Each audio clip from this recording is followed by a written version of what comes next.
Nachádzame sa na Muránskom Salaši na zimných maštaliach v katastri obce Muránska Dlhá Lúka. Chováme tu plemeno Slovenská dojna, máme tu okolo 250 dojných oviec, okolo 50 kusov jariek a toho roku na obnovu chovu nechávame 120 malých jahničiek, z ktorých v budúcnosti budú naše perspektívne dojky. Tento rok sa začali ovečky vyháňať na pašu skôr kvôli dobrým podmienkam. Čo to pre vás znamená? Bude aj brinza skôr ako v máji?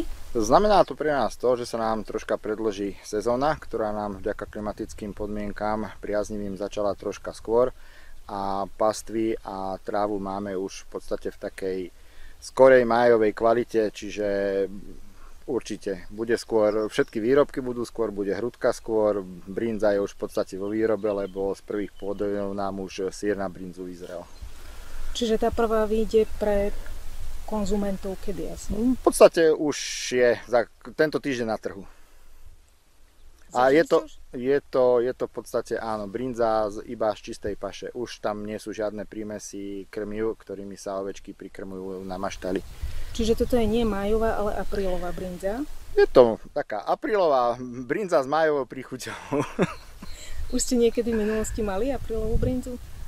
Tak, občas sa podarí koncom apríla, že už je, nie takto skoro, začiatkom alebo v strede apríla, ale koncom apríla už väčšinou tá brinza je. Posledné roky sú vždy také teplejšie, že tá paša už koncom apríla je dostatočná na to, aby ovečky boli iba na paši a nemuseli sa prikrmovať na maštali. A bude podľa vás chutiť trošku inak ako tá klasická májová?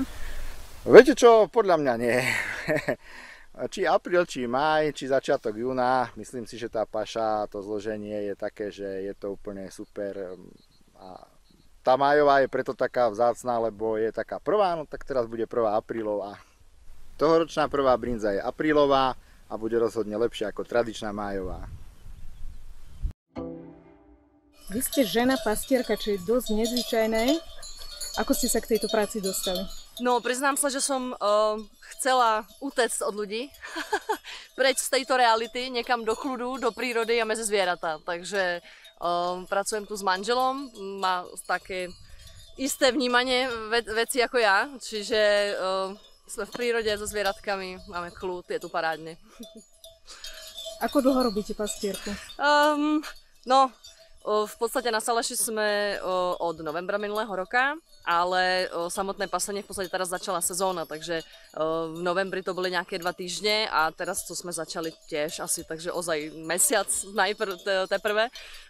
Takže sa učíme spoustu vecí, ale myslím si, že nám to ide dobre. Mliečka majú ovečky dosť, čiže asi pasieme dobre. A teda za ten pomerne krátky čas viete povedať, či vás táto práca naplňa, či teda splnila vaše nejaké 100%. 100%. Mať okolo seba zvieratá, aj psíkov si nových vychovávame vlastných, takže a ovce sú parádne. Není to ľahká robota, hlavne teda pre ženu, lebo teda aj dojíme, nebo aj dojím, nelen chlapi, ale aj ja. Ale aj to pasenie nie je až také jednoduché, ako vyzerá. Človek príde aj tak unavený, aj keď si ľudia možno myslia, že sa len prechádzame a užívame si to, ale nie je to až tak. Čiže ľahké to nie je, ale je to parádne, osvobozujúce a ľahké a neviem, nemáte plnú hlavu zbytočností vecí, super, ja som spokojná.